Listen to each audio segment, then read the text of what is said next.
So this is not going to be exactly a sample class. It's going to be some additional thinking that comes from that class about a variety of different issues. The way we structured the class, I mean, it says how to think about current events, but a big chunk of the class is about really how Ayn Rand thought about current events. So certainly the first half, I think, or maybe first two-thirds, is looking at Ayn Rand's articles going back to the 1960s and how she reviewed what was going on in the world at the time, starting with the Kennedy administration, going through the Vietnam War, the rise of the student rebellion, and then looking in particular about her views around politics, the Goldwater campaign, and then Nixon, and of course all the way through to her views on Ronald Reagan, and we kind of look at each one of those articles and have a discussion in class about all that, and then from the 1980s on, it's our views in terms of taking kind of this framework and how Ayn Rand did it, and to the best of our ability, how do we view kind of what's happened since then, and significant portions of my talk yesterday were really taken out of that class. Of course, we spent we spent a whole class on 9/11. Right, and an analysis of 9/11, and a whole class on the financial crisis, and a whole class on COVID. So each one of those would have been a whole hour and a half of discussion and exploration during that. We also make these classes very interactive, so to the extent that you guys want to ask questions and make this interactive, please feel free to do so. We have a microphone in the back, so if you raise your hand, wait for the microphone to get to you, and we can take questions as we go along rather than just having a Q&A at the end. I see they've lowered the light, so I can see you much better now, which is kind of nice. So, maybe you want to say something about the way Ayn Rand approached the way we did approach the current events. Let me just say one thing, just in terms of the topics we covered. So some additional, because with the exception probably of COVID, every topic we did, we started with part of how Ayn Rand thinks about the topic. So we looked at, as you were saying, the presidential administrations, and thinking of why she was so focused on the presidential administrations, and when she's thinking about politics and trends in American culture, and then we extended it into our thinking about administrations that were around after her death. But we talked about free speech in the course, and again, the same will start with some of the ways she looked at the issue of free speech, threats to free speech, what she was focused on, FCC, antitrust, and thinking of it as how to think of those trends. How do they develop from that point to the present day? I mean, free speech is a huge issue today. What was the other one? So we went to Salman Rushdie. We went to the Rushdie, right? We went to Danish cartoons, and to the current kind of issues around free speech, social media, and things like that. So trying to root everything in her thinking and her approach to current events. Yeah, and the other, foreign policy, obviously. And another theme was how she looks at the mixed economy and the nature of a mixed economy, how it plays out, how it affects everything. So how it plays out in regard to free speech, how it plays out in regard to foreign policy. So that was another theme in the course because she spends a lot of time, if you read her articles of cultural and political analysis on the nature of a mixed economy, of what it is and what it does. So it's easy to think of politics as just a consequence and not itself a cause, but the mixed economy is a cause, an accelerator of all kinds of issues and trends, and destructive trends. So that was another of thinking of why she's so focused on the mixed economy was another theme in the course. Yep. And that's, yeah, so you wanted to say something about that. Yeah. As Yaron said, it's how to think about current events. Another way to think about it is what you can learn from how Ayn Rand thinks about current events and how you can try to make that part of your own thinking and your own approach. And I mean, she's startlingly perceptive in her commentary and accurate in her forecast. So if you just think of some of her, take two, that after the Iranian embassy, that her comment was, yeah, if we didn't do anything in the first few days, whatever we do is useless now. You can't live this down for generations. And she was so right about that. Take a kind of a more intellectual trend influencing everything in the culture. Her prediction of what would happen with egalitarianism and with Rawls's book, and it's going to be a whole academic industry around this, and which is exactly what happened, if you know the history of it, is so she's so insightful that... And one more example would be Reagan, right? Oh, yeah. Yeah, so, almost everybody was enthused about Reagan. And I think people were surprised on how negative she was about him. And her idea that Reagan was bringing religion into the heart of the Republican Party and the Republican Party would never recover from that. I mean, we're living that right now. I mean, we've been living it for a while, but certainly right now we're seeing the manifestation, the complete destruction of the Republican Party started by the moral majority coming into the Republican Party when it did, and because of Reagan making that part of the coalition. So you can focus, when you think about Reagan, you can focus on, the good things he did, cut taxes, some deregulation, a real positive spirit, certain optimism, evil empire. But the thing that has the really lasting impact on none of those things. The thing that had the most lasting impact is exactly what she identified as the real issue with him. It's the bringing religion and planting it right in smack in the middle of the Republican Party and making the Republican Party a religious party in many respects. So it's really astounding when you read her essays, how, if you get what's important and you get the philosophical principles, how well you can predict the future.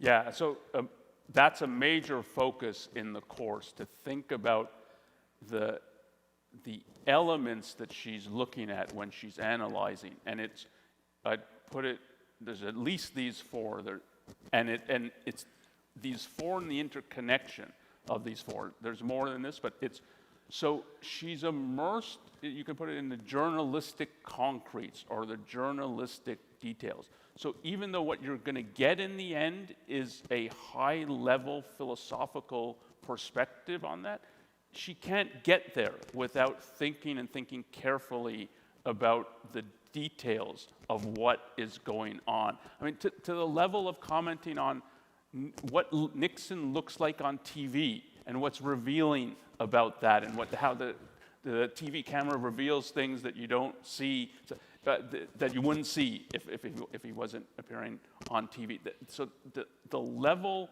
at which she's immersed in the concrete day-to-day issues. I mean, she's quoting from the newspaper. She's clearly reading the New York Times every day or almost every day. That element, combined with a high-level perspective on the philosophical principles, it's that combination that's going on in her thinking that is really interesting, and you have to pay a lot of attention to, of how she's moving back and forth. And yeah, two more, and then we'll can open. Everything's subject to moral judgment. She's looking at everything from the lens of good and evil. What's good here? What's evil? Why? How is that manifesting and shaping the whole event? And particularly, so, I mean, my talk earlier today, issues of sanction, of giving a pass to evil, or the good not being recognized, what that does, how that can, from the negative, demoralize a country. So there's a real continuous perspective on that. And then there's a psychological perspective of thinking of the key players, what's driving them, what's the motivation, how that motivation is revealed for players, for movements. And it's these four constantly in play that you see in her thinking, and that's part of what there is to learn about how she's thinking about events, processing them, analyzing them. And that the course focuses a lot on that. Was there a question? Yeah, there's a question back there. Can we turn off the slides on the TV in front of us? Wait, what is I'm looking at tall slides from the previous session, flipping in front of me. Can we just turn it off? No, we don't want happiness right now. Yeah. All right, so can I go? Yeah, go ahead. Hi, Yaron. Hi, Onkar. So as an objectivist, I'm mostly familiar with the philosophical principles, but I wasn't as aware of whether Rand liked Reagan or not. Two things. Number one, was the Republican Party really a non-religious party before Reagan? I was not aware, so if you could go a little bit further into that, I'd appreciate it. Number two, what other predictions did Rand made about other people, like other politicians or whatever, that came true, or any other ones that you think might come true in the future? Well, one that Yaron talked about in his talk, which was she wrote about the American sense of life, why it was eroding, that it will, if trends continue as they continue, it will erode further. Her view in the 1970s was the country's not ready for dictatorship, but you can imagine in a few decades it will be starting to be ready. And I think, unfortunately, that's the situation we're in now for the reasons that she outlined. So that was another kind of long-term prediction of thinking about the direction of America and its descent or collapse, what it will look like and why.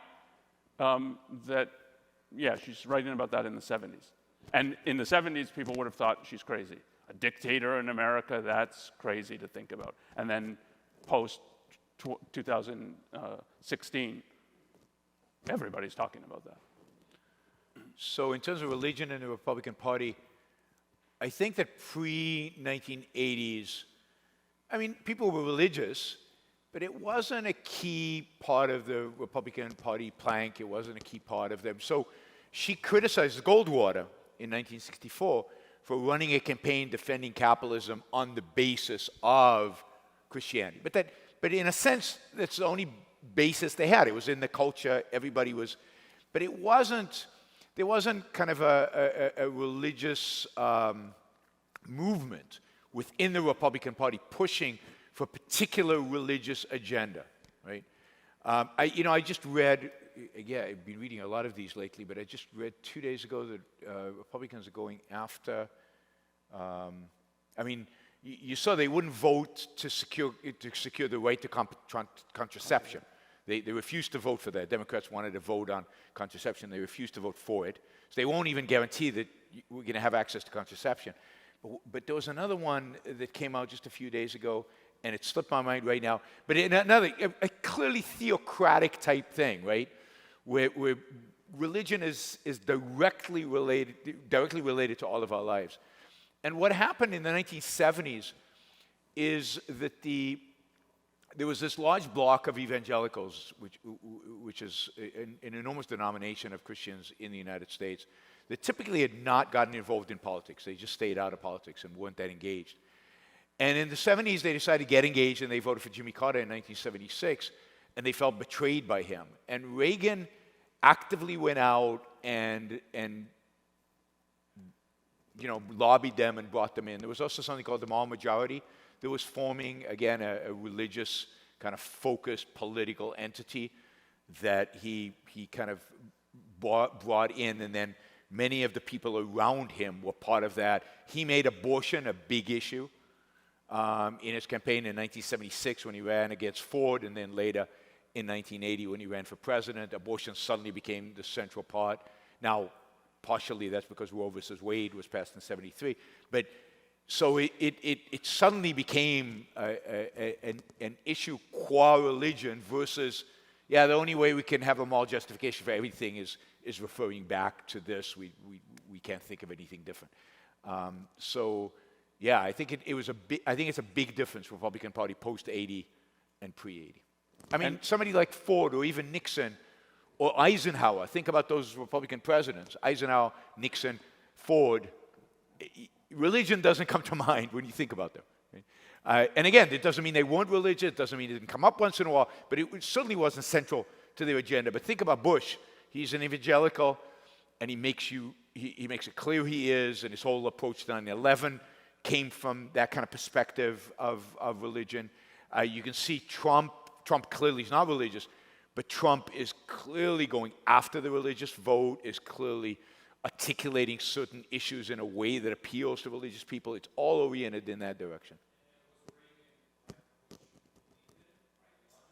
Whether Reagan believed in it or not, I don't know. He wasn't a born again. I don't think he was a born again. I don't think he was evangelical in that sense. I think early in his political career, he realized that this was his end. How much he really believed, I don't know. I just put one thing a little more strongly, which is, because you made the point about Reagan's optimism.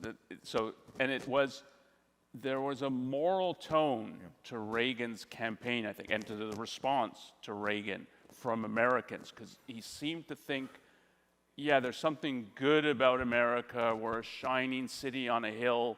We have to live up to our ideals. But what he did for the Republican Party is equated that with religion.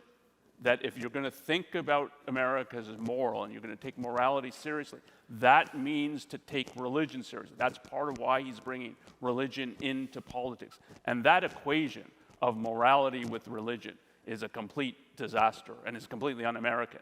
And that's part of, like when Ayn Rand commented on the moral majority, it was the so-called moral majority, which is neither. And that's what he's kowtowing to, and to have a moral sanction. I need the sanction of these people, and these people she viewed as, like pre-Enlightenment people. And if you see her final speech in New Orleans, she gets a question about Reagan, and the way she just dismisses him. I mean, this wasn't close call for her. She was anti-Reagan. And as far as I know, she didn't vote in the 80 election. I'm pretty sure. She didn't vote for Reagan. I don't think she voted at all in the election in 1980. Now think about that. Jimmy Carter. Ugh. Ronald Reagan from our perspective today. Wow. I mean, I wish we had a Reagan today, right, in comparison to anybody in the Republican Party. And she saw right through it, right? She saw right through it, and she did not vote in that election. Yeah, in the back. Nikos. Yeah, thank you. So one part of understanding current affairs is, as you said, understanding the philosophical principles. But the second part is getting some good information of what is actually happening, getting some good information about the news. And this is something that I find quite difficult to see what are good sources. I subscribe to a prestigious thing, and after like 3 months I cancel it because most articles were at the level of Cosmopolitan. So I'm very curious. What would Yaron and Onkar suggest for good source? Like when you wake up in the morning and you drink your coffee and you open your laptop, what are 3 sources that you would say, I can get some good information and then I can make up my own evaluation? Like 3 sources that you would say it's worth spending some money to get some good information from. Yeah, so this is a real challenge, and it's something that literally I do every morning when I wake up, because I have to do a show and I have to say something about the news. And I'd say that the only way to deal with that is to read a lot of sources. There are no good sources. There's no source that I read that I say, okay, if it's in here, then I know it's good. I know it's true.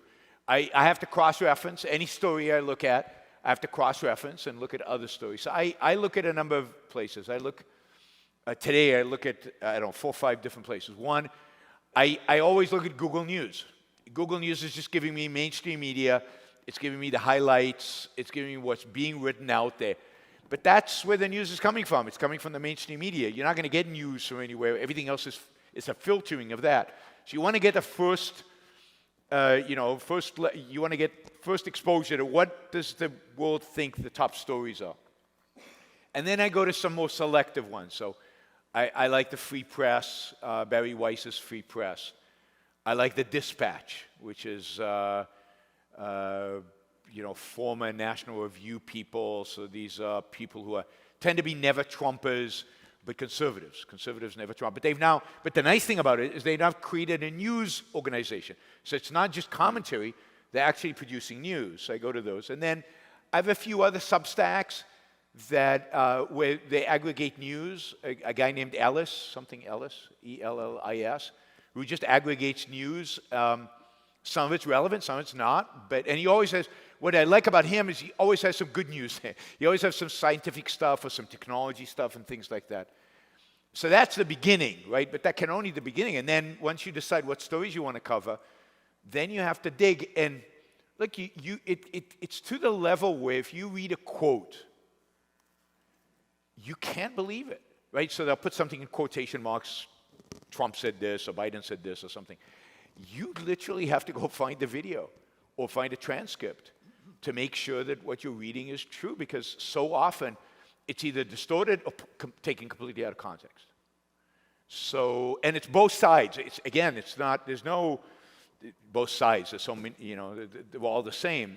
But there's no good journalism. Put aside commentary, but there's no good journalism in a sense of respect for objectivity and respect for context. So it's just a matter of cross-referencing whatever story you want to dig deeper into. Yeah. And the best way to know that how bad journalism can be is take a topic you really know well and read what they write about that. So I used to, and this is years ago, today it's much worse. I remember, the Wall Street Journal used to have these articles, about finance. And so I'd read the headline, and, it was completely nonsensical. Half the headlines don't make any sense. They're just untrue. They're spectacular, so they get your attention, but they just, so one day interest rates causes prices to go down, the next day interest rates cause the price to go up. The same phenomena can have completely different effects. The same, cause and effect doesn't work. And you suddenly realize it's a 24-year-old who got an undergraduate in business and who can write well, and they've hired him to explain the economy to all of us, and he doesn't have a clue how the economy works, and he's making stuff up, or he's interviewing a bunch of different people who, again, don't have that much of a clue. Yeah, I want to really emphasize the issue of going to the primary sources, and it's so easy to do now to go to the video, watch the speech. You were talking about when you were doing research for your talk, to actually watch the Trump video and watch a whole Trump rally or read the whole presidential statement or address. It's easy to do that. You need to do that today. But or at least there might be a certain kind of premise in the question of, you need to find these concrete details that nobody's reporting, and that's going to give you the meaning. For most of the things, what you need to do is just watch the mainstream thing. So I was talking about the president, the university presidents testifying before Congress. You just have to watch that and think about what is going on. But that's the hard part, of thinking about what is going on philosophically. That if you're picking up for a Trump rally, that it's all about fear and stoking fear. So what does that mean? What is he counting on? Why would that be appealing? And part of it is then starting to try to connect it to philosophical issues. There's a major issue in motivation by fear versus motivation by love. Is that part of what is going on in terms of stoking fear? And why does it seem to sell that it's we're 5 minutes away from destruction? And then if you think, isn't that what environmentalists say on the left? And now this is Trump on the supposed right saying something. What is the meaning of that? That they're both appealing to fears. That's part of what, when we're talking about a philosophical perspective, that you have to do. And it's not, I need to find 8 more sources. It's, I have to think carefully about what I'm seeing and what is going on. Hey, in terms of current events. Two of my favorite articles by Ayn Rand are about the Supreme Court, you know, where she writes about Roe versus Wade and about Judge Rehnquist, I believe is his name, back in the 70s. So I don't really follow US domestic policy. I wonder if you could address the topic of, you know, current events in the Supreme Court or future events, because I seem to recall there have been some rather favorable decisions in the, you know, last couple of years. Maybe I wonder what your take is on the Supreme Court. I mean, it's, if any. yeah. No, we have takes. And it's important to observe the trends that are going on in regard to the court. Ayn Rand talked about the Supreme Court in the 70s as the last philosophical influence in American politics. It's the last where there is, or at least the semblance of being concerned with actual principles and political principles, and not just policy, which is a level down from principles, but thinking of the principles. And so paying attention to how that's thought about, how the court changes. So you brought up Roe v. Wade.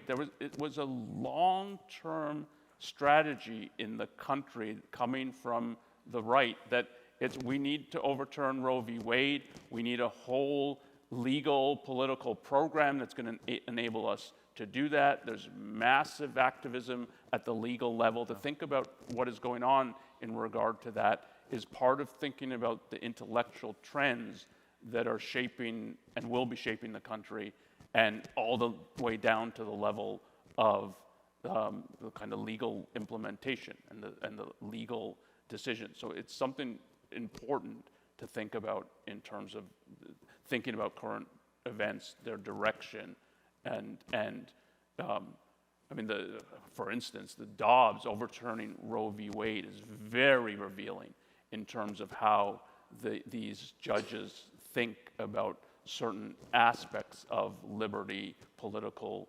principles, and the kind of dichotomy they have between this, and they're going to be better on some economic issues. Like I'm expecting the Chevron decision to basically overturn. It will be interesting how it's overturned and on what the basis is, but that's like a blow to the administrative state, which will be a good thing if it happens. So it's definitely something to pay a lot of attention to. Yeah, so first I remembered what the issue was. There's a headline that I saw that Republicans are now going after, at the state level, they're going after no-fault divorce. They don't like this idea that you can just get a divorce like that, right? So they want to go back to, I guess, the 50s or 60s, where you actually had to prove that something was wrong, or go in front of the rabbi and explain why this is not working or something. You know, the state is going to tell you whether you should stay together or not, right?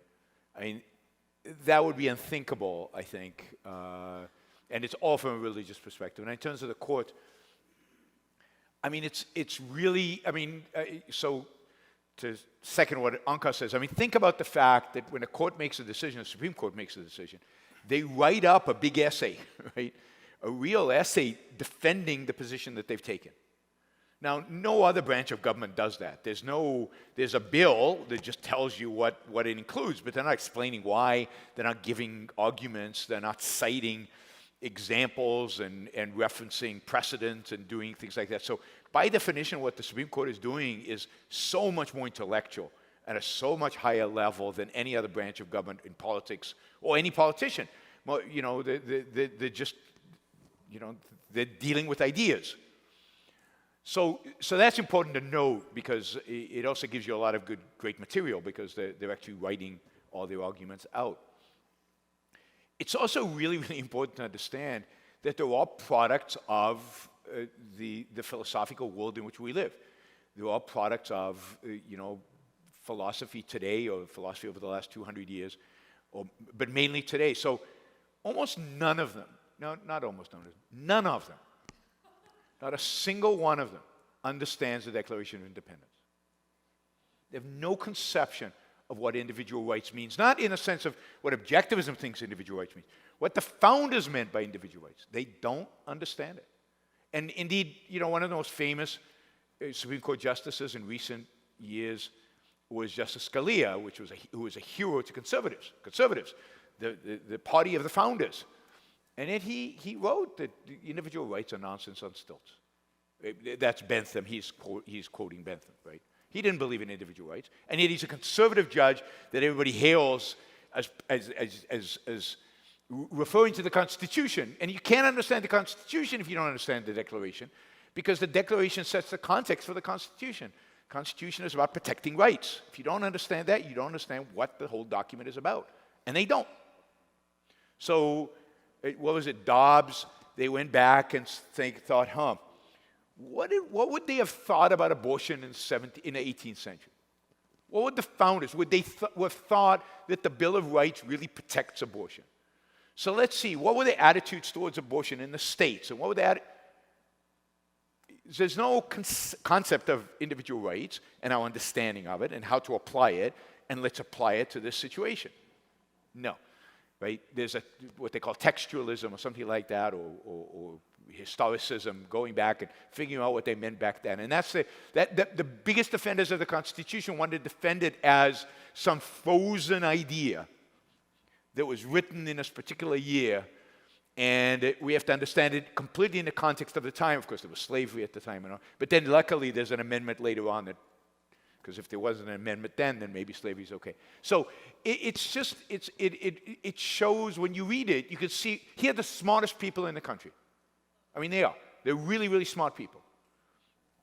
And how corrupted they are by the philosophy that they hold and by the philosophical ideas that they have. So you're going to get some good cases, some good decisions, because they line up with their reading of the Constitution, with the textualism, and there's a few judges, particularly Gorsuch, who are very skeptical of regulatory agencies, partially because there's no regulatory agencies in the Constitution. It seems like an abrogation of power. There should be Congress. Again, not a principle, this is against individual rights to tell people what to do, but the Constitution doesn't allow, this is giving the executive branch, in a sense, too much power, which is important, right? It's an important idea. So they might roll back and say, you know what, legislature, if you want to regulate these things, you have to be explicit. This is the Chevron case. The Chevron case basically says, and this is Scalia. Scalia wrote this. He said, when there's ambiguity in the law, we will lean towards accepting the interpretation of the regulatory agency. And Gorsuch is going to say, no.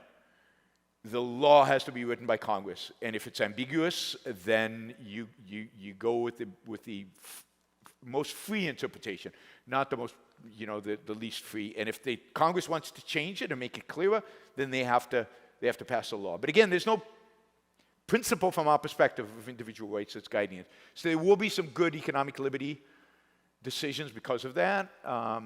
There might be some. We'll see. There's a big free speech. I think next week we'll hear about the whole question of free speech and social media, and to what extent can the government influence social media? To what extent does that count as censorship? If the government officials meet with Twitter officials and say, we'd really like you to take disinformation out, does that constitute a violation of free speech? What's the borderline? What language is acceptable? What's not? That one, I think, I expect the decision will be very mixed. It won't be a good decision. It won't be clear cut. So yesterday they had a good decision. 2 days ago on Thursday, they had a good decision about the abortion pill. There was a unanimous decision saying that yes, you can buy the abortion pill. But again, was there a principle there?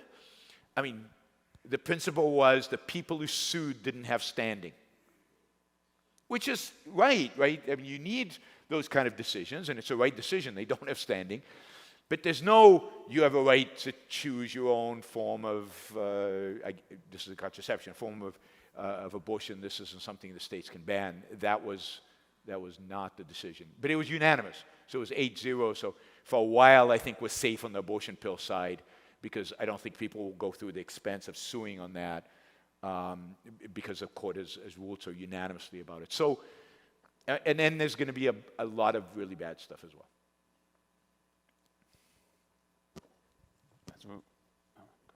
Onkar, We're not going to get done with you. Onkar, to address your lecture on moral sanction, Israel ought to not appear in front of international courts, as that would be sanctioning their accusers. And would this be a cause for concern that by Israel not being cooperative with international organizations that have the sanction of the world, would this potentially brand Israel as to put it extremely, a rogue state? How does Israel balance this on a global stage? We can talk briefly about it, and we can tie it, I guess, to some current, in terms of thinking about this. I don't think any of these international organizations have any legitimacy. So in the international courts, the UN, all of them, any international organization that includes dictatorships and tyrannies is an abomination. And it's not that it has no standing.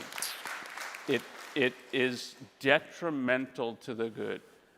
So Israel should not recognize these things. The United States should not recognize any of these things. You can have treaties and agreements among free and semi-free nations, but not ones that cut across dictatorships, theocracies, communist regimes, and treat it as it's legitimate and that you have to live up to these things. And if you don't, there's something suspect about you. So all of these things should be abolished. There's a sanction involved, and it's a tremendous sanction of evil. And in terms of thinking about current event, this is part of how Ayn Rand thought about the whole moral dimension to it. And most people think of morality as having no effects. It's not in the realm of the causal. It maybe pertains to another world and so on, but in the here and now, who cares about moral judgment and if we gave some sanction to a regime, if we're able to make some kind of deal. And you can't understand, I mean, so we talked about 9/11 in the course, you brought it up you can't understand 9/11 if you don't understand the moral sanction that the Islamic totalitarians have received from the West for decades and decades prior to 9/11. To say they were emboldened in major part means they were morally emboldened, that they thought their cause was just. It has no intellectual or moral opposition. When they say the West is weak, they don't mean, they pretend to have nuclear weapons, but they don't really have nuclear weapons. When they say the West is weak and a paper tiger, what they mean is you have no moral conviction, and you will not uphold your own interest and values when it comes down to it. And they're right about that. So that the power of morality is an enormous power in the world. And most other than Ayn Rand, most other analysts just either are oblivious to its power or at best way downplay it. And this goes, in terms of Israel, the amount of moral compromise and moral sanction that Israel's engaged in over the last, 50 years is just unbelievable. And the challenges that it faces today, the horrors that it faces today, are to a large extent consequences of its own moral sanction and its own appeasement and willingness to accept, whether it's Islamic totalitarians or the PLO or whatever. And you can trace the roots back to the compromises and to the selling out and to the not taking a moral stand. And once you understand how these things, once you make one compromise, how it evolves, what's going on in the world is completely predictable. It becomes very, very predictable. I will add this as well. You mentioned these international courts. What does it even mean to have an international court? What is the law by which they are functioning? Who wrote those laws? Who sanctioned those laws? Who approved of those laws? Now, a lot of national governments have signed up to those, but for example, neither Israel nor the United States have signed on to these treaties that involve the international courts. So why are you even acknowledging these courts when you've already made the decision you're not signing on to them? You know what's involved and how arbitrary the laws that they pass are, and how they're probably going to be geared towards against you, not in your favor. And why would you sign a treaty with, as Onkar said, 124 countries, I think, are signed to this treaty? How many of those are semi-free, never mind free? Very few. Why would you ever put yourself at their mercy, if you will?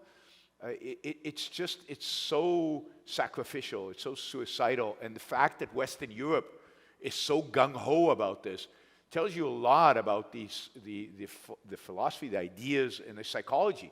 The lack of self-esteem, the lack of self-confidence that the Europeans have, and the guilt that dominates kind of this European society, that they would be willing to put themselves at the mercy of these 100 dictatorships, let's say, of the 124. And one other thing in terms of the course, and in terms of Ayn Rand's thinking, to say it's philosophical is in part to say it's trying to integrate. It's trying to see the things as a total. So we take various themes and issues in the course, such as free speech, but the free speech and foreign policy and the moral demoralization of the West, they're hugely interconnected, and part of it is seeing those interconnections. So you brought up the Rushdie affair, which is partly a foreign policy issue of an inability to stand up to Iran. Part of it's the sanctioning of religion. Well, this is a religious figure and they're unhappy about things, and shouldn't you be able to object on religious grounds to things? I mean, that's what we want to do as Christians with the moral majority. We don't like abortion. We don't like contraception. We want to object to this. This is what they're doing. And so like, if we call them out, isn't that in some way challenging us? So there's an interplay between that. And on the issue of free speech, I thought the Rushdie affair, where you will allow a foreign dictator to put a bounty on an author's head for writing a book, I thought that's the lowest point we could sink in terms of the kind of demoralizing the West. That, look, what the hell do we stand for if we can't uphold our own freedom of speech, freedom to think, to venture into new things, to criticize, and we're going to allow a foreign, barbaric regime to say, no, you can't do that, and we're going to put a price on your head? And there's a sort of semi-apology from the Western governments, including the US governments, for Rushdie daring to write something that is supposedly critical of Islam. But the Danish cartoons, which I mentioned, is even lower and quite a bit lower than the Rushdie affair. And to understand that and the dynamics of that, and to understand that, I mean, in Yaron's talk, he was talking about that you could come to have a real hatred of elites. The Danish cartoons were literally at war with these people. The newspaper publishes the cartoons. Not all the cartoons were even critical of Islam. And you can't do this, and the people who are killing our own soldiers have some kind of veto of what our newspapers can publish at a time of war, and everybody will go along with this and not find it, will not be outraged by this, and that includes the local populations. So, and this is part of the withering of a sense of life. Anybody who values his life, he doesn't have to know that much intellectually. Our enemies are telling us we can't publish this. We better publish it and publish it and publish it and publish it. That's just a human self-defense reaction. And that wasn't, and like, yeah, maybe these were too critical of Islam, and one had the Prophet Muhammad with a turban bomb in his head, and well, maybe we shouldn't have done that. It was such craven appeasement at a time of war that if you told me that was possible, even like after, and we were very critical of the immediate aftermath of the reaction to 9/11. If you told me a year before that something like the Danish cartoons was possible, I would have said no way. And I don't know how many of you remember this or know this, but no U.S. newspaper would publish the cartoons. Not because the government told them, because they decided they wouldn't. And part of it was because they felt like the government wouldn't protect them if the Muslims came out of it. And Bush's statement after this was pathetic. It was something like, yes, everybody has a right to publish it, but really we shouldn't be criticizing religion. Again, at a time, as Onkar said, when we were at war in Iraq, in Afghanistan, all over the Middle East, with the same people who are going to now try to kill. And there are consequences. I mean, the Danish cartoonists were attacked. Fleming Rose, who was the publisher, to this day has bodyguards. For years, had 2 guys travel with him everywhere he went, never left his side, because his life was at stake. And of course, Salman Rushdie was literally attacked not that long ago by somebody who was inspired by Ayatollah Khomeini. He lost an eye and he lost the use of one of his arms. This is not just theory. This is people's lives are at stake, and nobody cares. Nobody cares. Did anybody learn from the Rushdie attack the more broad principle? Would they now publish the cartoons? No. And this is what, the rotten ideas of don't judge, religion is above, you can't criticize religions. This is why after 9/11, Islam was a religion of peace. We're at war, and Islam is a religion of peace. And they came to celebrate the Ramadan in the White House a month after 9/11. They celebrate the Ramadan in the White House. I mean, it's just unthinkable when you conceive of this, and yet it would happen all again. That nobody's learned anything from it. I think there's a mic here. So I hesitate to ask this. I didn't know this would all be Q&A, but that's fine. After such an impassioned response. But so I guess my question is one of, I know the title of the talk is how, but I have a question about motivation. So the last time I got a halfway first-handed understanding of the news was back in the original Obamacare challenges. And I read, just to achieve halfway first-hand understanding, I had to read thousands of pages of documents and amicus briefs, and it was endless. And that's when I realized the quality of news reporting on these things is atrocious, universally, shockingly bad. And so to actually understand current events, it's not like you're trying to learn something from an honest counterparty. It's an adversarial environment where people are literally inventing package deals. Like that's the area of innovation for package deals. It's like the most advanced, most difficult first-handed thing to actually acquire. It seems like a person would have to give up real values to actually understand current events. It seems like it's a sacrifice, and yet I know it's a threat to my life, it's a threat to my children's lives, and yet I also feel second-handed if I just trust ARI or, honestly, my primary source of information about current events is the Yaron Brook show. For better or worse, right? But mine too. Yeah, right? Like if somebody wanted to start an honest, news source that, not saying that you're not honest, but like something where it was like full citations and sources for every single sentence, I'd throw $1,000 a year at you for something like that. But like, what do I do? I can build computer systems that have 1 second of downtime a decade. This is an intractable problem to me of like, how do I actually pursue this without giving up everything else? But this is, to a large extent, this is why intellectuals exist, right? It's to be able to do that kind of research and, boil it down to its essentials and tell you what's going on in the world. And it's why, and I think this was Rand's view, why at the end of the day, when you look at the state of the world, you can't blame the common folks, call them that, right? Because if you don't have the time and you're a little motivated, they certainly don't have the time. They're trying to raise a family and make a living and do their thing, and they're focused on living a life. And now they have to read amicus briefs, and there's no way they can do that. And this is why the blame for the state that we're in falls smack on the intellectuals, on the people who are supposed to do that work, are supposed to provide you with accurate, objective reporting, but also analysis and explanation, and so on. I mean, I remember and I can't remember what essay this is, there's a passage where Rand says, you can't blame the housewife for thinking that the millionaire is somehow corrupt and bad, when that's all she hears in the news. That's all, she's struggling, she's trying, particularly in a bad economy, let's say, she's struggling, she's trying to make a living, she's trying to raise kids and everything, and every source that she has is telling her these guys are crooks, or these guys are cronies, or these guys are whatever, and they're taking from you.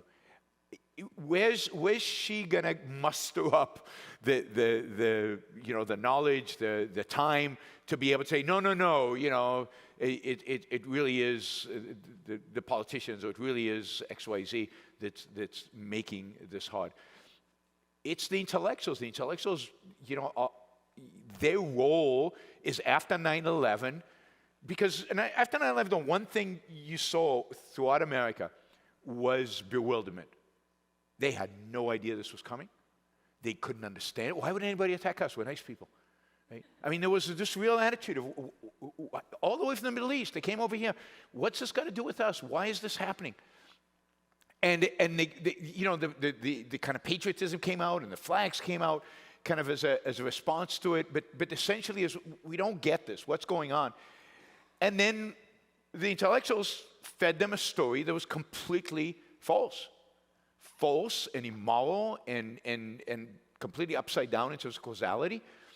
And, what do you expect them to do? There's a sense in which you could say if they have a completely healthy sense of life, they would have seen through it and would have rebelled against the intellectuals. But that is super hard. So it is the fault of the intellectuals. This is their job. This is their responsibility. And they have defaulted on it, and they've been defaulting on it for a long, long time. But in particular, I'd say over the last 50 years, it's a complete disaster. People today talk about, a current event right now. What caused the inflation? We have inflation. People are very upset about inflation. They should be very upset about inflation. It's a hidden tax. It lowers your standard of living. It lowers your quality of life. Where does it come from? Who caused it? Why do we know? And then I listened to Trump's rally. So Trump is up there saying, if I were president, there would be no inflation. Which is complete nonsense if you understand what he was planning to do as president. He would have done, the same thing would have happened vis-a-vis inflation. But then he says the way to cure inflation is I'm going to lower energy costs. If I lower oil prices, inflation will go away. Now, that kind of makes sense, right? Because oil goes into every product, and therefore you think oil prices going down, prices would come down, inflation will go down. But that's not how inflation works. Inflation is a monetary phenomenon, so you can change oil prices by increasing supply, but it doesn't. That's just one relative price. It doesn't change the price level. It doesn't change the fact that people maybe have more money and spend it on other things, and other things will go up more. So, so you're fed constant disinformation about these kind of things, and who's going to challenge it? Who comes out there and gives you a clear-cut understanding of inflation, what it is, and so Americans today are completely bewildered. They had no clue.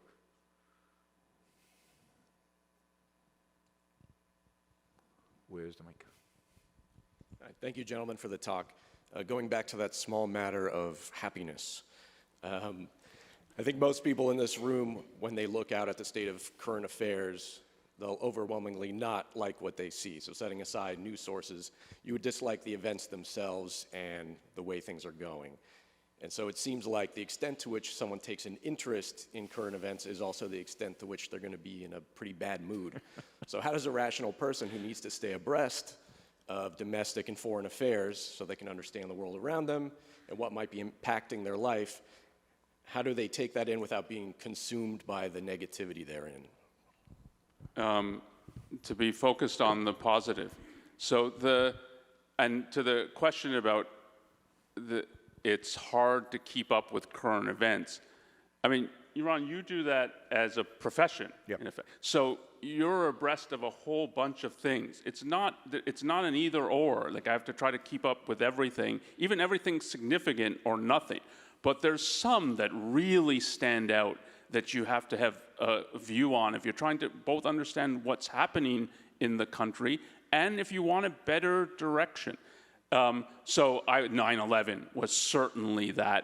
I think the Trump phenomenon is that COVID of trying to understand some of the contours of what is going on, and how could it be that the government could seize this much power and wield this much power of lockdowns for that long a period. So you have to think about some of these, but the one of the reasons to do it, well, here's two. One is it just makes the world more understandable, and you're less fearful of the war. The more all kinds of bad things are going on and you don't know why, the scarier it is. When you can understand some of the reasons why, it's much less that it induces fear. It might induce some disgust. But the primary is to argue and try to convince your fellow Americans of better ways of thinking about it. And this is one thing that Ayn Rand always emphasized. Public opinion is made in part by the public, by fellow citizens talking to one another and trying to advocate for better ideas at whatever scale you can do so. And in order to be able to do so, you have to be able to talk about some of the concretes in some of the detail and point to better things. But so after 9/11, I mean, anybody who understood what was going on was a complete whitewashing of religion. And it's going to destroy our whole response. You should speak up with your fellow Americans. And it's in the name of a positive. It's the name of the value of America, of American self-defense. And that should be energizing, not depressing to do that kind of thing. But that's part of the orientation I think one should have, and why one should care about that. It's part of the direction of the country. And you should care what direction that is going in, and do whatever you can to help it go in a better direction, not a worse direction. And it's the primary responsibility is the intellectuals to do that, but from a certain perspective, it's every person and every citizen's responsibility to do that if you genuinely care about America, and you should genuinely care about America. But I think this is one of the values that we provide for you, right? So I'm not saying you should listen to my show or go to ARI and believe, just accept everything that's written there. But I think we do a good job in explaining and doing the research and figuring stuff out, so as to give you the intellectual ammunition so you can go out and do what Onkar just said and view it from this positive direction. So use those tools. I mean, don't feel like you're being second-handed. Going back to that, don't feel like you're being second-handed because you listen to me or you listen to Onkar. Being second-handed would just be accept blindly everything we say and never think about it. But that's a good starting point, right? If you, in particular on an issue that's really important to you, that you really want to understand, use that as a starting point and use that as a way to dig deeper and really think it through and make sure that it's your own, that you own it. But look, I talk a lot on my show about this. It can be very depressing, particularly if you immerse yourself in current events and the news. And the way to deal with that is, don't make it, focus. Most of your life should be focused on your career, on your family, on the life that you've arranged around you. And then pick the issues that you think are really, really important and focus on those and fight for those, always from the perspective of the positive. Always from the perspective of the positive. But, there's too much. In our culture today, everybody's an expert on everything regarding politics and all of that. And it's easy for people to get very, very depressed and very, very discouraged about that. But it's not necessary for your life to have that perspective. I need to know everything about everything. Thank you again for speaking today. So one of the things that I was interested in hearing about today, and I know we've certainly been focusing a lot in the Q&A, is really more about the issue of method. And so we talk, the title of the talk in terms of how to think about current affairs. And certainly, as you've mentioned, it's an exercise in identification and also in integration. an exercise in philosophical detection, and also we've talked a little about psychology, right? Understanding that perhaps fear is motivating this, or that people lack a certain self-esteem, right? And to be able to advocate for certain things. And so I would be interested in hearing any thoughts that you want to share more on methodology in terms of how to approach these issues broadly, the types of things that one should be looking for. And I understand that that's a really broad question, but it is something that at least I was looking for in coming today. And I'd say that you get that in the class that we teach. You get that as an integration across the entire class, because you're starting, particularly as you're reading Ayn Rand, you're seeing what she focuses on, how she integrates across time and across what's going on in the culture, and how she integrates the journalism, the journalistic aspects of it with the philosophical aspects, with the psychology. What was the fourth? Oh, with moral evaluation. And I have to say, the hardest for me of all of those, from my perspective, is the psychology. I mean, Ayn Rand was very confident in her psychological observations. I find it very difficult to be confident. She was a novelist. As a novelist, you have to have a view of psychology, and you have to be able to embed your characters, and have to have a strong view about this psychology leads to this. As somebody who doesn't know psychology, it's much harder. But there's certain things you can see, right? And certainly we've talked a lot about fear, because I think fear is something that just seems to dominate our culture on both left and right. And it's something that you can start, once you identify it as a cultural phenomena, there's something here. Now you start looking, okay, where do I see it? Do I see it in these different issues? Do I see it in the response to 9/11? Yeah, initially, and then later on, as it becomes clear that the people in charge are incompetent, and people start fearing. You see it, one of the concretes, I was telling Onkar, one of the concretes I wanted to use in my talk yesterday, and I forgot, because doing it extemporaneously, you forget stuff, was one of the indications of fear and one of the indications of rot in America, and maybe in the whole world, that I took after 9/11 was the TSA, right? You go through these machines, you have to take out, in those days, you remember, we used to take off our shoes, our belts, and then these little 8-year-old girls would be frisked, little blonde 8-year-old girls are going to blow up the airplane, but they would be frisked. The mindlessness of it, the stupidity of it, and then beyond that, the intrusion, right? The chutzpah of the government to think that they have a right to scan us and screen us and do all this stuff. Why? Because they're too incompetent to actually get the bad guys, right? So we all have to suffer. And think about, and I used to use this in talks that I gave in the 2000s. Can you imagine George Washington going through the TSA? I mean, it's just incomprehensible. I mean, she was, what? You're going to frisk me? You got to be kidding. You don't touch me. So you start seeing in these different things, you start seeing these elements once you identified the phenomena. Or when you look at Trump, Onkar did a really, really good, what's it called, on podcast? On the Trump phenomena. It's called the Trump phenomenon era. And so Trump's important, right? You have to choose to vote for him or not. In 2016, you start doing research, you start looking at what he's saying, you start looking at who's supporting him, and you start pulling out what's common. You take this Arizona speech. The theme was fear, inducing it as much as possible, and then arguing that the solution to it is swift trials and executions, right, in a sense, right? Give me more power. If I had more power, I could get rid of all this fear. And you start seeing this juxtaposition. It's not accidental. Dictators always do this. They use fear in order to take on more power. So you start seeing the commonalities across time and across different events. But first you have to identify a few things, but you do that by just immersing yourself in the content and finding what's distinct. What was distinctive about Trump versus everybody else? Because all politicians lie. Right? But what's unique about Trump? That when they lie, they kind of try to cover up. They seem to care. There's a recognition that there is truth, and then they're lying.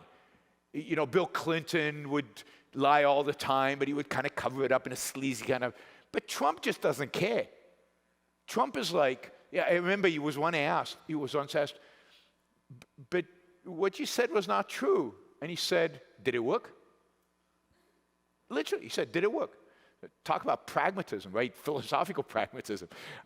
Reality doesn't matter, truth doesn't matter. So you start noticing those and you start building a view of a person or an event around things like that. And then, of course, being immersed in this material, you've got to see the long-term trends. So you can't understand 9/11 without understanding the Iranian Revolution and the appeasement of Iran, and without understanding the spread of Islam. And one of the things we did after 9/11, I think a few of us at the Institute, is we bought a bunch of books. We started reading like crazy. I mean, Middle East history, and going way back, and current events and what's going on in the world. So it's not like you know it all. It's you have to, if you really want to understand it, you really have to do a deep dive and figure it out.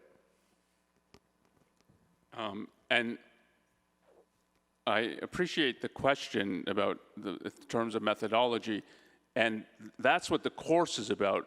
We're trying to give a flavor here, but you can't really give a flavor because it's not, what we're doing is not, here's a methodology that who knows where it comes from, and then let's apply it to various things. It's rather looking at the various analyses, issues, and thinking of what's really going on and what happened in foreign policy. And as we said, some of what Ayn Rand's saying about it, but then what happened decades afterwards, and asking questions about why and so on. And that's how you draw out, like, these are the crucial things you have to focus on. And you draw out the methodology from the thinking about the particular issues and concretes, and that's why it's a course on that, and why we go through some different issues, and then you can see some elements of commonality. I mean, so just the complexity of philosophical principles and what it means that philosophical principles are in play. Yaron brought up in your talk, a day ago or 2 days ago, of this issue of sense of life. That's a philosophical issue, but it's a way that philosophical principles and concepts are held by the average person in an implicit way that they might not even be able to identify, but they're there. They shape how those people react and think in various ways. And to think about all of just that's part of what it means to think that philosophical principles are in play. Well, they're in play how, and what does that look like? And sense of life is a major way that Ayn Rand thinks about how it plays out. And why is the issue of fear related to sense of life? That's a really interesting question. And what's the evidence that the sense of life in America has changed or deteriorated? And I mean, this is the kind of thing we would talk about in the course. One piece of evidence is when you meet now foreigners and Europeans and so on, they will often report, America doesn't seem that different from Europe. America doesn't seem that different from Canada. Now, it still is different, but it's much less different than I think when you brought up when you came in the 80s. And that's, like, it's hard for an American who just lives in the country year after year. But I've met, and I asked many foreign, like, what's your experience with America? And it used to be much more, America's way different. Everybody's happier here, way more optimistic. There's a can-do attitude. So, and now when they come, it's, yeah, you've got fear just like we seem to have. We have it in regard to immigration and Islam. You have it in regard to your southern border. But it seems to permeate. There doesn't seem to be real building going on in a kind of dynamism unless you're in Silicon Valley. And this is people's experience with the country, and I think it's, and then you have to think, is that real? And I do think it's real. But that's so what it means, like, philosophical principles are in play. That's a methodological issue, but you have to see it in the concretes and be abstracting it from the concretes to really properly think about it.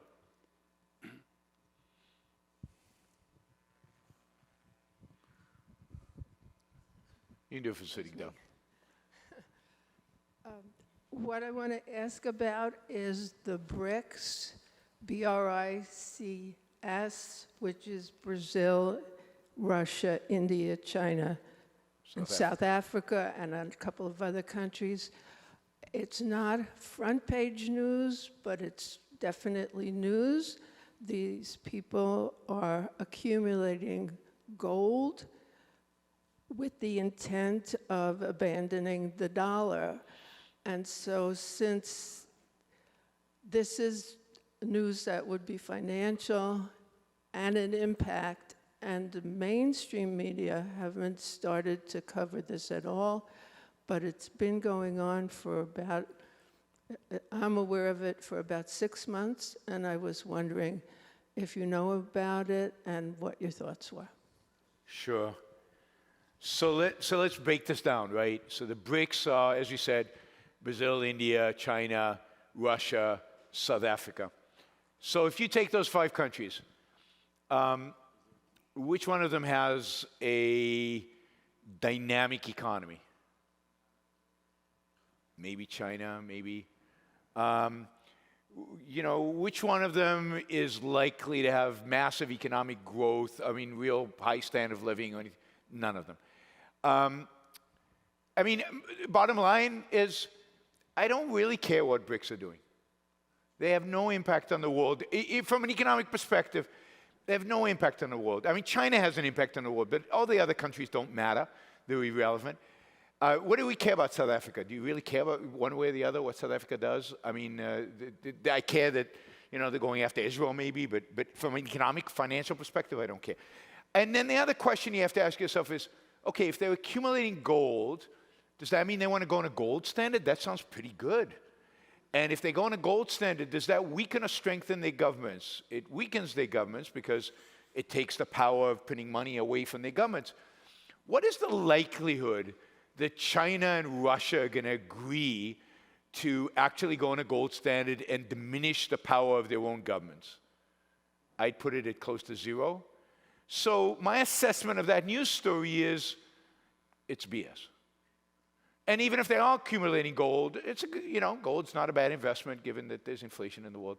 You know, but it's not, they're not going to replace the dollar right now. What are they going to replace it with? If it's a gold standard, cool, I want in.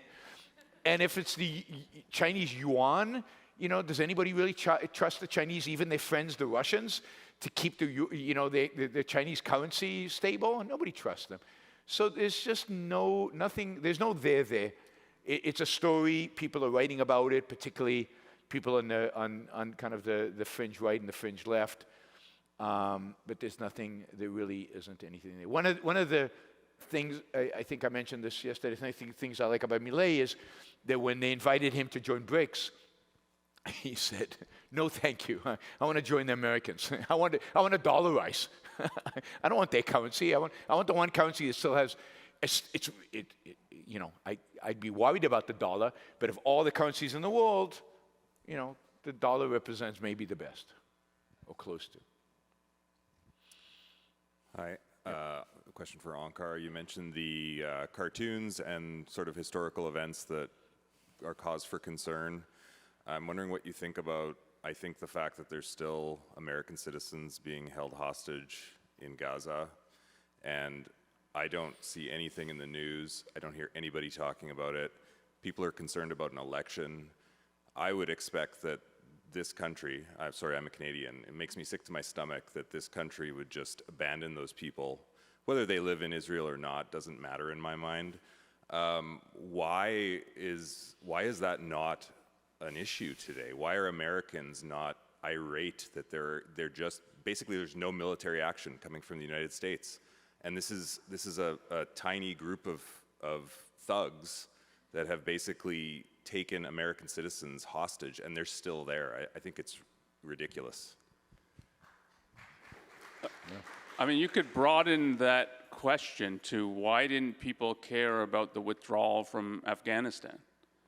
And this is part of what's happened. The result of 9/11 is there's a way in which Americans have given up. And so this is part of Trump's appeal, that like a pseudo-isolationism is, let's just try to draw back inside our borders and not deal with anything, keep out immigrants. Part of it is, because we went overseas, and it was worse than useless. And I care about the hostages in Gaza, but I care far more for what we did to the American military in sending them on no-win missions. These are people who volunteered their lives to fight for the country, and we gave them orders so that they can't win.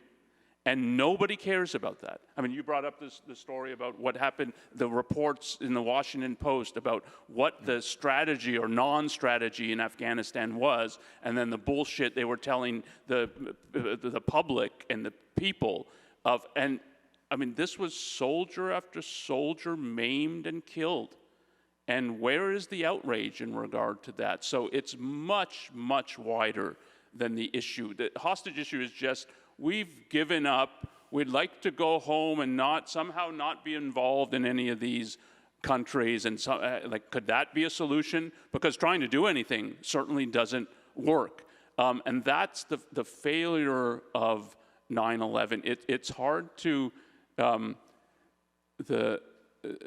it's hard to project how demoralizing the response to 9/11 has been. And even if a person can't articulate, oh yeah, like this is my view now because of what we did in regard to 9/11, it is their view because of what happened in 9/11. And I mean, many people, they're not that philosophical, self-conscious of how they're forming their view. But if that's what it looks like to project our power in the world, Iraq and Afghanistan, then maybe we should just pack it in and go home.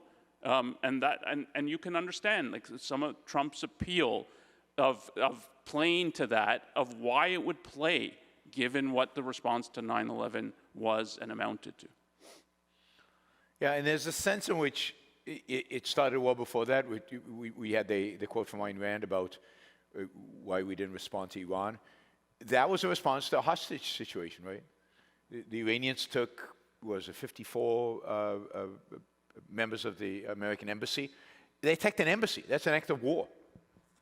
And yet the Americans did nothing. Now, there was outrage among the public, and I think it's part of why Reagan won, right? It's part of why Reagan won at the time, the weakness that Jimmy Carter projected with the hostage situation. But then during the 80s, Hezbollah, who is in the news these days, kidnapped a number of Americans in the Middle East and held them hostage, and nothing was done, and nobody seemed to care.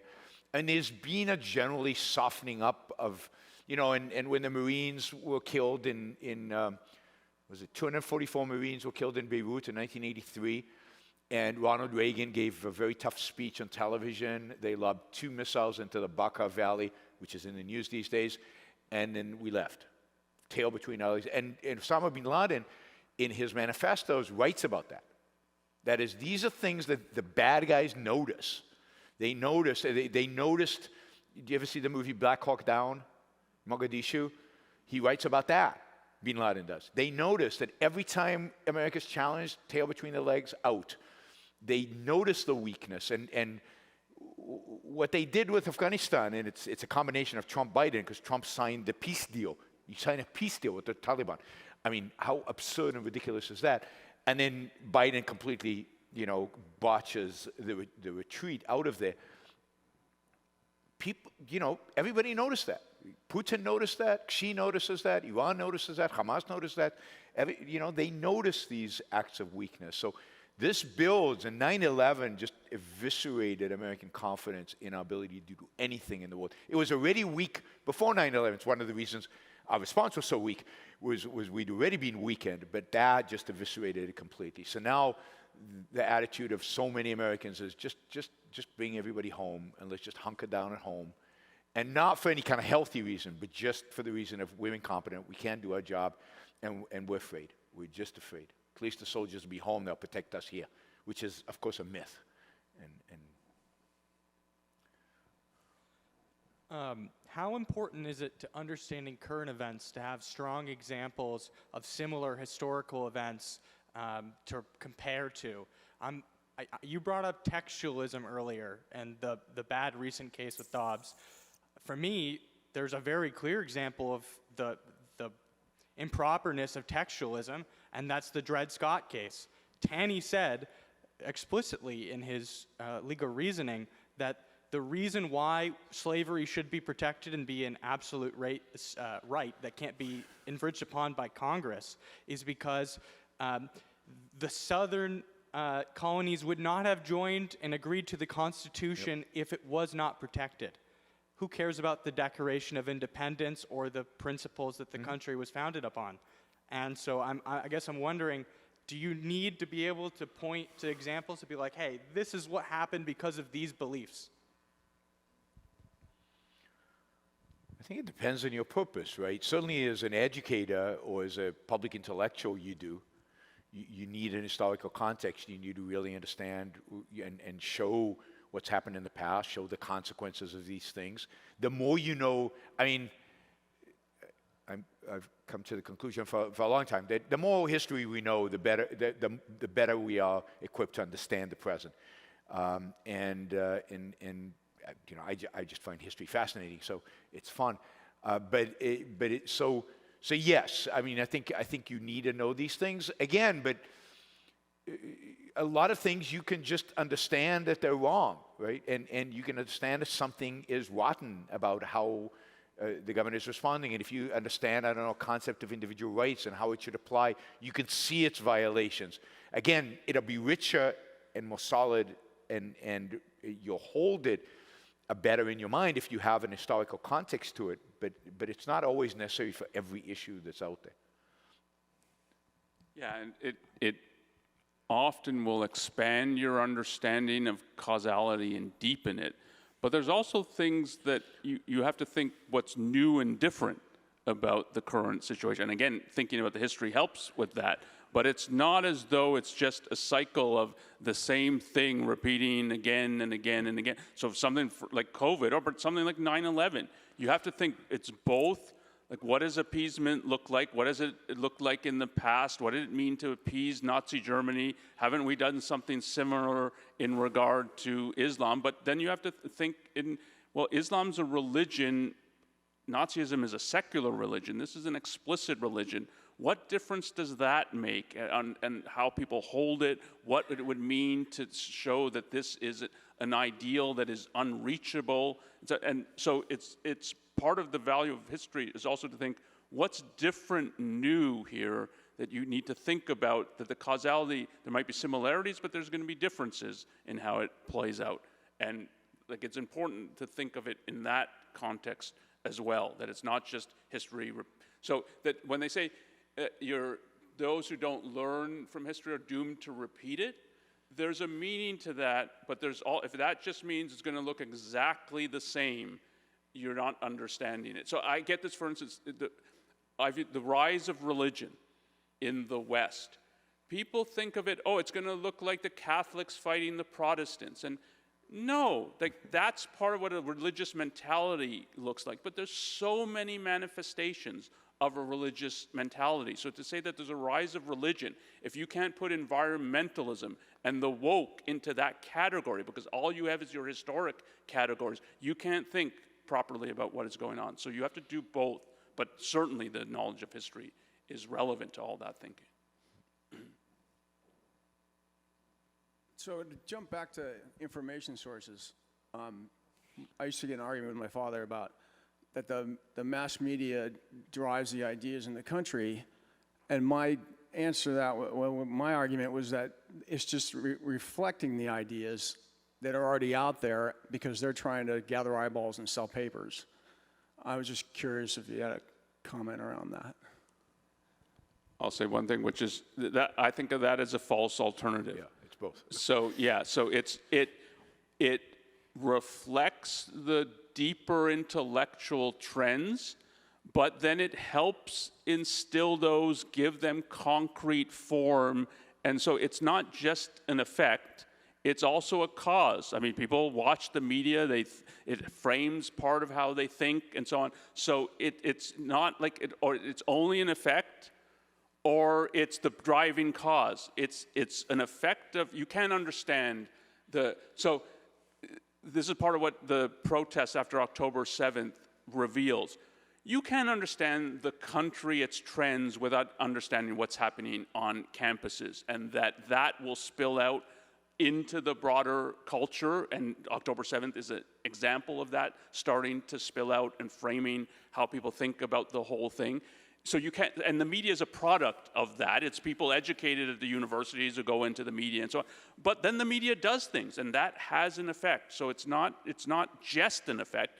It's also partly a driver, but it's not the driver. It's not the fundamental in terms of the causality, but it's part of the causality. Yeah, I think it's really indicative. If you think about the history, the more recent history of the New York Times, particularly if you read people like Barry Weiss and others who've talked about what's happened over the last 10 years, let's say, at the New York Times. And what happened at some point is you got this big influx of young people into the New York Times, new reporters, and they all brought this, for most of the rest of the people in the New York Times, new ideology in, this woke, kind of crazy leftist ideas into the New York Times. But they had a moral passion about it. They really were willing to fight for it. And the older people in the New York Times were like, oh, okay, you know, we're kind of on the left anyway, but they seem to be really passionate about this, and this is the latest and coolest thing coming out of the universities, and they gave them a huge amount of space. They gave them a huge amount of room.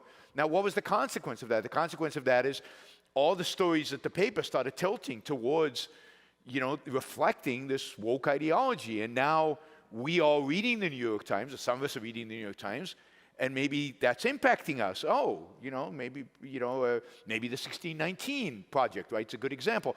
You know, maybe there is something to this idea that America was founded on racism and so on, and it's starting to filter into the culture. It comes from the universities, and it impacted the New York Times. And then what is interesting is there was a backlash against it.